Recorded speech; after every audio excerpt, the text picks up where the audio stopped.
ইরানে টানা ১২ দিন ধরে বিমান হামলা চালিয়েছে যুক্তরাষ্ট্র। বুশেহর, আওয়াজ ও জাং সহ বিভিন্ন শহরে ব্যাপক বিস্ফোরণের ঘটনা ঘটেছে। এদিকে মার্কিন হুমকির কড়া জবাব দেওয়ার হুঁশিয়ারি দিয়েছে তেহরান। লোহিত সাগরে সৌদি আরবের দুটি তেলবাহী জাহাজে ড্রোন এবং ক্ষেপণাস্ত্র হামলা চালিয়েছে ইয়েমেনের হুথি বিদ্রোহীরা। অন্যদিকে যুক্তরাষ্ট্রের এমন পদক্ষেপে খোদ মার্কিনীদেরই সমর্থন ক্রমাগত কমছে, দেখা দিয়েছে তীব্র রাজনৈতিক সমালোচনা। মধ্যপ্রাচ্যে সংঘাতের মাত্রা বাড়িয়ে টানা ১২তম রাতের মতো ইরানে বোমাবর্ষণ অব্যাহত রেখেছে মার্কিন সামরিক বাহিনী। যুক্তরাষ্ট্রের এমন আগ্রাসনে বুশেহর, আহবাজ, সিরিক ও জাস্ক শহরের বেশ কয়েকটি সামরিক স্থাপনায় ভয়াবহ বিস্ফোরণ ঘটেছে। পাশাপাশি আন্দিমেশক শহরের উপকণ্ঠেও আছড়ে পড়েছে মার্কিন ক্ষেপণাস্ত্র।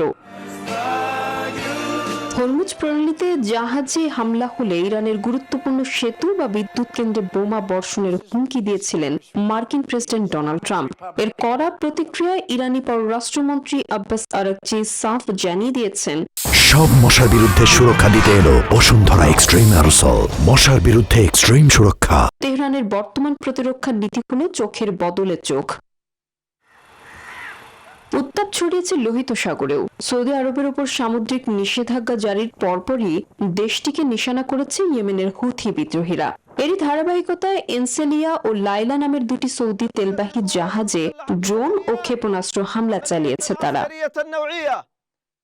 ইরানের যুক্তরাষ্ট্র ও ইসরায়েলের এই সমন্বিত যুদ্ধের পরিণতিতে সবাই চূড়ান্তভাবে ক্ষতিগ্রস্ত হবে বলে সতর্ক করেছেন সাবেক মার্কিন রাষ্ট্রদূত জোই হুড। উপসাগরীয় দেশগুলোর সাথে কোনরূপ পরামর্শ না করে এবং ইরানের সম্ভাব্য প্রতিক্রিয়া কি হতে পারে তা বিবেচনায় না নিয়ে ইসরায়েলের সাথে মিলে ইরানে হামলা করে ডোনাল্ড ট্রাম্প একটি মারাত্মক কৌশলগত ভুল করেছেন।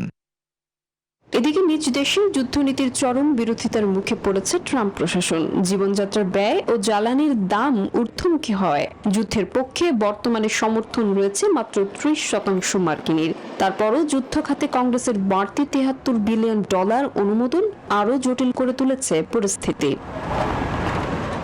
Desk report, news 24।